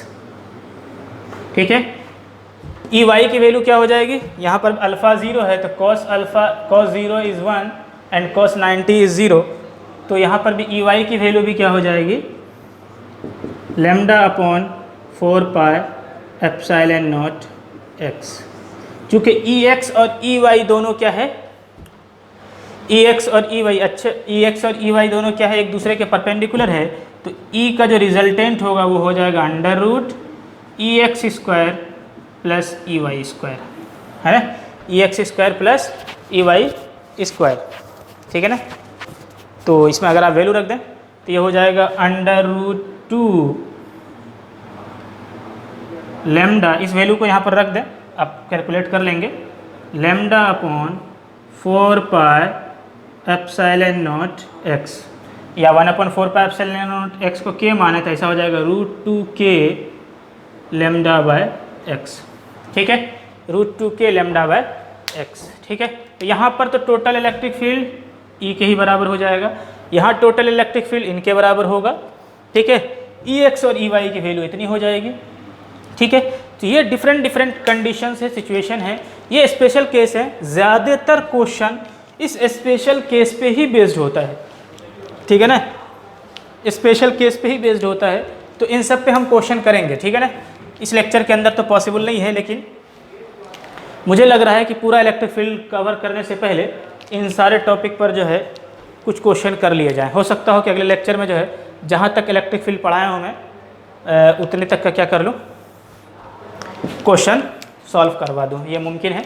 ठीक है, चूँकि मुझे लग रहा है कि ये बहुत ज़्यादा फार्मूले हमारे पास आ गए हैं, तो इस पे बेस्ड क्वेश्चन कुछ कर लेंगे हम लोग। ठीक है, कुछ क्वेश्चन हम लोग कर लेंगे। ठीक है, तो उससे पहले थोड़ा सा एक प्रॉब्लम और हम करेंगे। ये तो हमने क्या लिया था, electric field line, field due to a line charge लिया था हमने। अब जो है सर्कुलर रिंग लेंगे, है ना, हम क्या लेंगे, लाइन चार्ज ही लेंगे, लेकिन सर्कुलर रिंग लेंगे, और उस सर्कुलर रिंग के ज़रिया जो है हम के वजह से जो है उसके सेंटर से किसी x डिस्टेंस पर इलेक्ट्रिक फील्ड कैलकुलेट करने की कोशिश करेंगे। ठीक है, वहाँ से भी जो रिज़ल्ट आएगा वो होगा हमारा फार्मूला। इन कंडीशन के साथ ये स्पेशल केस याद रखने हैं, ये आपको याद रखना है। ऐसे ही वहाँ पर भी कुछ स्पेशल केसेस आएंगे जिन्हें याद रखना है। तो इस लाइन चार्ज और सर्कुलर रिंग के ऊपर, है ना, जिसकी चार्ज, जिस पे चार्ज क्या है, क्यू होगा, वहाँ, यहाँ तो चार्ज डेंसिटी दी हुई थी, वहाँ टोटल चार्ज क्यू है, तो हम जो क्या करेंगे उस पर बेस्ड क्वेश्चन करने की कोशिश करेंगे। ठीक है, नेक्स्ट लेक्चर के अंदर। तो आज तो हम सर्कुलर रिंग को कवर कर लें। ठीक है ना, तो इनको रब करता हूँ मैं। अगर आपको नोट डाउन करना हो तो स्क्रीनशॉट कर लीजिए। ठीक है, या वीडियो देखते वक्त जो है आप अपने नोट्स जो है बनाते रहा कीजिए।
Electric field due to a ring of continuous charge, ring of continuous charge at a distance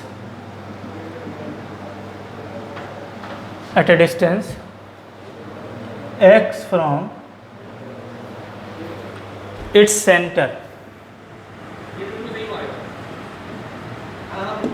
at a distance x from its centre. ठीक है, says that total charge on the ring is q। ठीक है, हमारे पास कोई circular ring है ऐसी,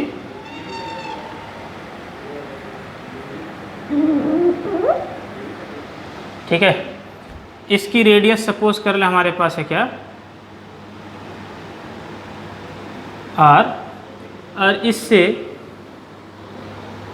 eight a distance x हमें calculate point P पर कैलकुलेट करनी है इसकी वजह से इलेक्ट्रिक फील्ड।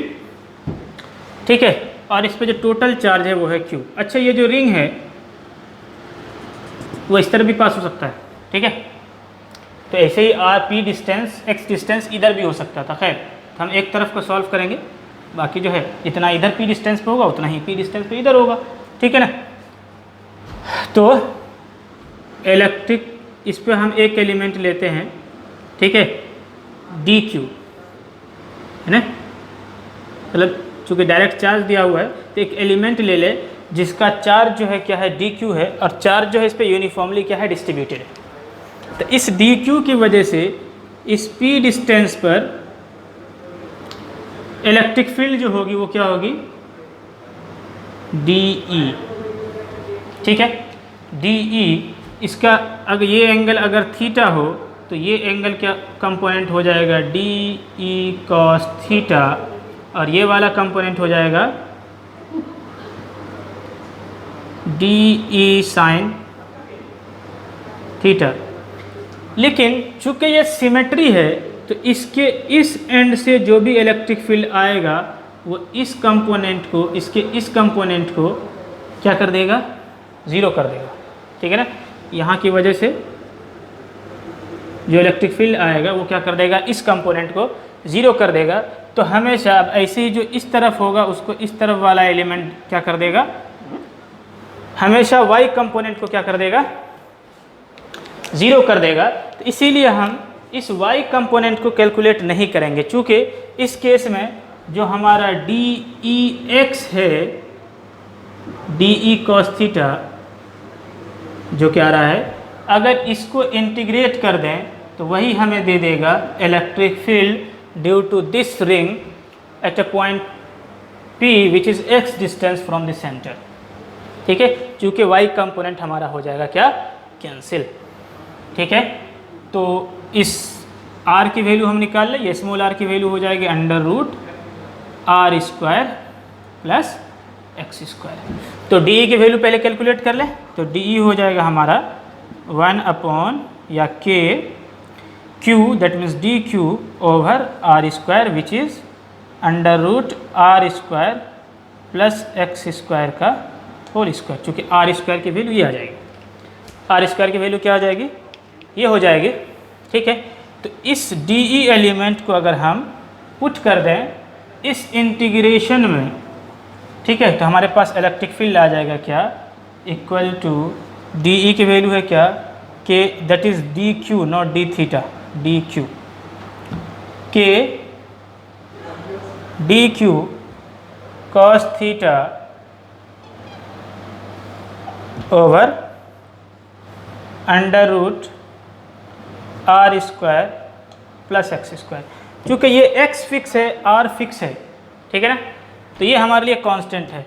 तो इस ट्रायंगल के अंदर आप देख सकते हैं कि cos थीटा की वैल्यू हमारी वो है x/r के, that means x/√r² plus x² के बराबर। तो इस cos थीटा को हम ये पुट कर दें तो वैल्यू हो जाएगी क्या, k dq और ऊपर है x तो इधर रख दें kx, या ऐसा रख लें kx r² प्लस इसका ये होल स्क्वायर था, और यहाँ से ये वैल्यू आ जाएगी तो क्या हो जाएगा, √r²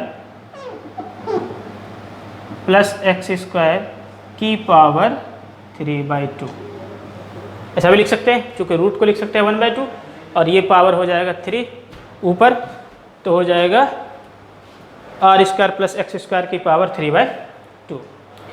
अब ये देखें हमारे पास जो सिर्फ और सिर्फ वेरिएबल है वो क्या है, ये dq है, और dq कहाँ से जा सकता है, 0 से टोटल चार्ज Q तक। हम क्या कर दें, इसे इंटीग्रेट कर दें, तो ये हो जाएगा, देखिए सारे कांस्टेंट टर्म को बाहर, kx अपॉन अंडर रूट ना लिख के 3/2 ही लिखें, r square plus x square की पावर 3/2, और इंटीग्रेशन करना है 0 से q dq को। dq का इंटीग्रेशन हो जाएगा q, तो वैल्यू आ जाएगी यहाँ से electric field equal to kx r square plus x square की पावर 3/2, dq की वैल्यू हो जाएगी क्या, q, और एलिमेंट रखेंगे 0 से q, तो q माइनस 0 q ही हो जाएगा, तो इलेक्ट्रिक फील्ड हो जाएगा k q x over r square plus x square की power 3/2, that will become the electric field at a distance r from its center, at a distance r from its center।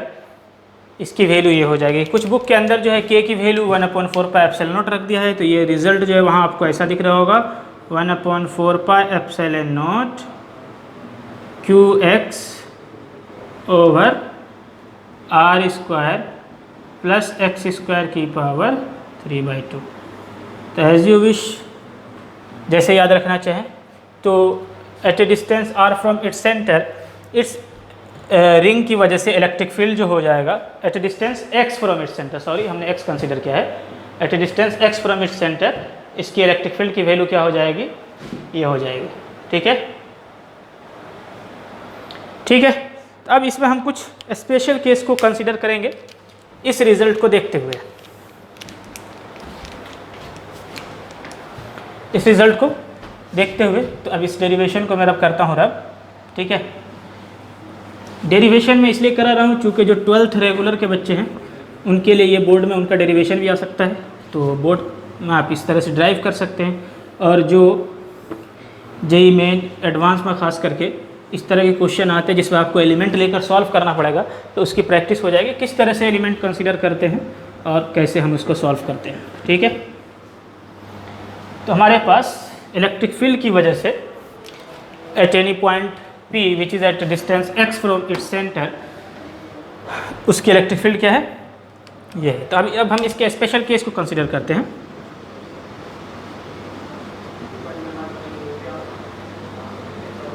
Special case 1, when x क्या हो जाए, 0 हो जाए। ये देखिए, जब ये x 0 हो जाएगा तो मतलब ये पॉइंट P कहाँ पर है, सेंटर पे। तो जैसे ही इस x को इसमें 0 रखे, इलेक्ट्रिक फील्ड की वैल्यू हो जाएगी 0, देन E क्या हो जाएगा 0, that means electric field at the centre of the ring, at the center of the ring become 0। ठीक है, स्पेशल केस सेकेंड, जब ये x क्या हो जाए, बहुत बड़ा हो जाए r के कंपैरिजन में, है ना, बहुत बड़ा हो जाए r के कंपैरिजन में, तो इस r स्क्वायर को x के कंपैरिजन में हम कर सकते हैं नेगलेक्ट। तो e की वैल्यू क्या हो जाएगी, 1/4 पाई एप्सिलॉन नॉट qx, और नीचे क्या है, एक्स स्क्वायर की पावर 3/2 हो जाएगा, that will become x cube. X cube में से इसको कैंसिल कर सकते हैं हम एक x को, तो ये रिजल्ट देगा 1/4 pi epsilon not q over x square.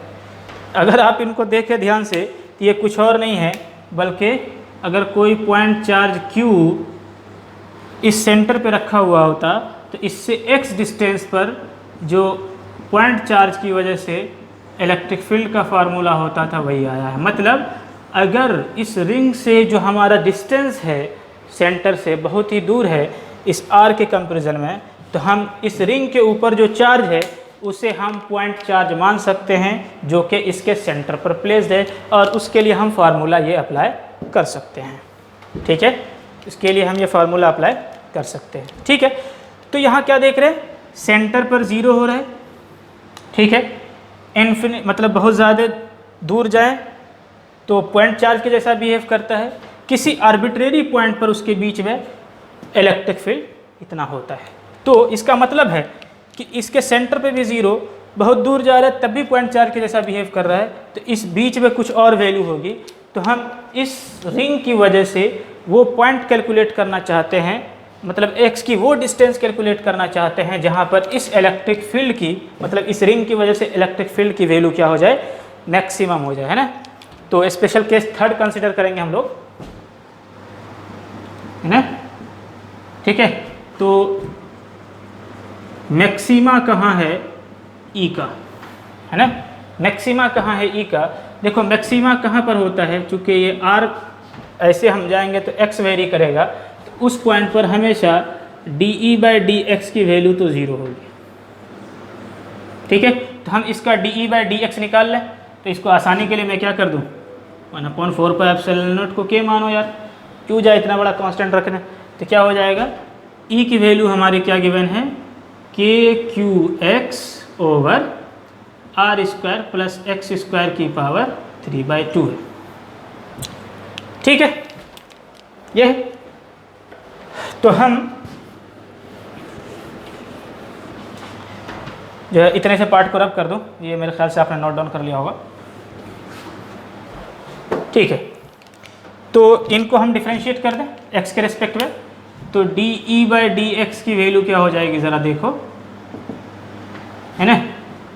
KQ तो ऐसे ही रहेगा। ठीक है, d/dx किसका निकाल दें, x over √r² plus x² की पावर 3/2 का। ये बिल्कुल वैसा ही है, u/v की फॉर्म में या v/u की फॉर्म में, है ना। तो क्या करेंगे, KQ integration differentiation of above function जो कि हो जाएगा x के रेस्पेक्ट में 1, और जो नीचे वाला फंक्शन है इसका जो डिफ्रेंशिएशन होता था क्या होता था, है ना। इसका जो डिफ्रेंशिएशन करते थे तो क्या होता था, v' माइनस u' ऊपर u², यही होता था ना डिफ्रेंशिएशन। ठीक है, इनका डिफ्रेंशिएशन, तो x का डिफ्रेंशिएशन 1 और इसका डिफ्रेंशिएशन तो होगा नहीं इस पार्ट में, तो यहाँ पर होगा 3/2 माइनस, अब रहेगा x ऐसे ही, और होगा इस पार्ट का डिफ्रेंशिएशन। इस पार्ट का डिफ्रेंशिएशन को हम कैसे करेंगे, 3/2 r² प्लस x² की पावर 3/2 माइनस 1, और ये इनर फंक्शन है तो इसको एक बार और डिफ्रेंशिएट करना पड़ेगा 2x। ठीक, over u² that means r² plus x² की पावर 3/2 का whole square, that will become 3। इसको हमें करना है इक्वल टू 0। देखो इस 2 से तो ये 2 कैंसिल हो जाएगा, ये पावर हो जाएगा -1/2, तो हमारे पास जो रिज़ल्ट बचेगा r² प्लस x² की power 3/2 minus 3x² r² plus x² की पावर 1/2 इक्वल टू 0। ठीक, इसमें से अगर आप पावर कॉमन ले लें तो r² प्लस x² की पावर 1/2 यानी √x कॉमन ले लें तो यहाँ से बचेगा r² प्लस x², और यहाँ से बचेगा माइनस 3x² इक्वल टू 0। ये टर्म भी रूट का है, ये 0 कभी हो नहीं सकता। ठीक है, तो इनको हम कर देंगे कैंसिल, इसको भी हम कर देंगे कैंसिल, या रहने दो अभी, r² प्लस x² की पावर 1/2, तो यहाँ से हमें क्या आ गया, r² plus x² minus 3x² equal to 0। तो यहाँ से x की वैल्यू अगर आप कैलकुलेट करना चाहें तो x की वैल्यू आ जाएगी 2x² equal to r², that means x equal to r/√2 plus minus r/√2। देखो x की वैल्यू प्लस माइनस क्यों आई, क्योंकि अभी मैं कह रहा था कि जैसे x सेपरेशन इस तरफ है वैसे ही इस तरफ भी हो सकता था, नेगेटिव x की तरफ। ठीक है, तो ये फील्ड इस रिंग की वजह से दोनों तरफ होगा, है ना। तो ये r क्या रहा है कि मतलब इस सेंटर से r/√2 और r/-√2 पर इसकी वैल्यू होगी मैक्सिमम। इसकी वैल्यू होगी क्या, मैक्सिमम, तो मैं ज़रा इनके इलेक्ट्रिक फील्ड लाइन की इसको ग्राफिकल फॉर्म में रिप्रेजेंट करूं कि इलेक्ट्रिक फील्ड जो है इनका सेंटर से x डिस्टेंस पर कैसे वेरी करेगा, ठीक है ना।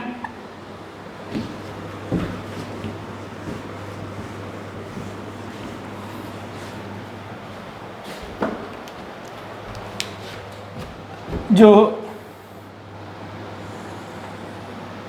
ये है आपका x एक्सिस और ये है सेंटर ओरिजिन, और इसको हमने मान लिया इलेक्ट्रिक फील्ड, ठीक है। इससे आप -r/√2 पे जाएं और +r/√2 पे जाएं तो क्या होगा, मैक्सिमा, और इस पे होता था 0, और बहुत ज़्यादा इन्फिनिटी पे जाए तो हो जाएगा पॉइंट चार्ज के ज़रिए 1/x² से वेरी करेगा। 1/x² का ग्राफ कैसा होता है, ये प्रोपोर्शनल है 1/x² के, तो 1/x² का ग्राफ ऐसे होता है ना। तो सबसे पहले ये तो 0 से राइज करके जाएगा मैक्सिमा पर, ठीक है। उसके बाद जो 1/x² से ये वेरी करने लगेगा, तो ग्राफ होगा ऐसा, और यहाँ पर भी जाएगा मैक्सिमा पर, फिर उसके बाद 1/x² से ये वेरी करेगा, ठीक। तो दोनों तरफ जो है इलेक्ट्रिक फील्ड लाइन की जो है कैसे इंक्रीज कर रहा है, 0 से मैक्सिमा गया फिर मिनिमा पे गया, सॉरी इलेक्ट्रिक फील्ड लाइन ही, इलेक्ट्रिक फील्ड इंटेंसिटी वो इस तरह से चेंज होगा। तो r/√2 पर क्या होगा, इलेक्ट्रिक फील्ड मैक्सिमम होगा, ठीक है। ये पॉइंट याद रखने हैं, रिंग से कितने डिस्टेंस पर जो है इलेक्ट्रिक फील्ड इंटेंसिटी मैक्सिमम हो जाती है, ठीक है। तो हमारे पास हो गए हैं बहुत सारे special case due to line charge and circular ring. हो सकता है अगली क्लास में हम जो है इस सर्कुलर रिंग के बजाय सिर्फ इसका आर्क कंसीडर करेंगे, ठीक है, उसके इलेक्ट्रिक फील्ड को निकालेंगे और साथ साथ इनके प्रॉब्लम को भी डिस्कस करेंगे, ठीक है। यहाँ तक के जो भी प्रॉब्लम है, मतलब लेक्चर 6, 7 और ये आज 8, ठीक है। तो इन तीनों पे बेस्ड जो भी क्वेश्चन है, ठीक है, ख़ास करके इस लेक्चर में हमने बहुत ज़्यादा फार्मूला ड्राइव कर लिए, चूँकि जो 7th है उस पर ज़्यादा तो तब चीज़ें तो थ्योरेटिकल थी, खैर, लेकिन फिर भी हम देखेंगे इन सारे पे बेस्ड हम लोग क्वेश्चन करेंगे इंशाल्लाह नेक्स्ट लेक्चर के अंदर, ठीक है। लेकिन जो भी रिज़ल्ट आ रहा है ना, उस रिज़ल्ट को क्या करना है आपको याद रखना है, ख़ास करके नीट वालों, उनको जो है इनकी डेरिवेशन नहीं आती। हाँ, बोर्ड में अगर आ जाए, अगर ड्रॉपर है तो आपको ज़रूरत नहीं इस डेरिवेशन की, ठीक है। सिर्फ और सिर्फ जो है इसका जो रिज़ल्ट है, सिर्फ उस रिज़ल्ट को क्या करें आप याद रखें, उस पर बेस्ड प्रॉब्लम को सॉल्व करें, ठीक है। क्योंकि उनको डेरिवेशन की ज़रूरत नहीं, सिर्फ और सिर्फ रिज़ल्ट याद रखें, ठीक है। जो रेगुलर वाले हैं उनको सब कुछ देखना चाहिए, ठीक है। लेकिन जो प्रॉब्लम होंगे वो ज़्यादातर नीट वालों के लिए वो फार्मूला बेस्ड ही होंगे, ठीक है। तो thank you, we will meet in the next lecture.